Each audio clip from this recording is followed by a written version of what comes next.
अगर आप या आपका कोई प्यारा खुदा न खास्ता जोड़ों के दर्द, आर्थराइटिस या गठिए में मुब्तला है तो आज एक छोटा सा बग़ैर दवा के एक टेक्निक नोट फरमाएं।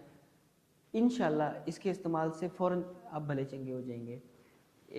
अगर खुदा न खास्ता उंगलियों में दर्द है, घुटनों में दर्द है या पाँव में दर्द है, एक बाउल में ठंडा पानी लीजिए और उसके अंदर बर्फ़ का चूरा चूरा डाल दें और उसी साइज़ का एक दूसरा बाउल लें, उसके अंदर नीम गर्म पानी डाल दें और इतना गर्म हो कि हाथ लगाया जा सके।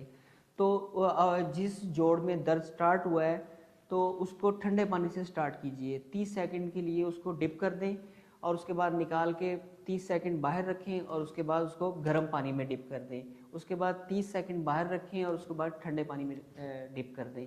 7 से 8 मरतबा ये दोहराएं और इसका एंड ठंडे पानी में करें। बगैर मेडिसिन के आप बिल्कुल भले चंगे हो जाएंगे।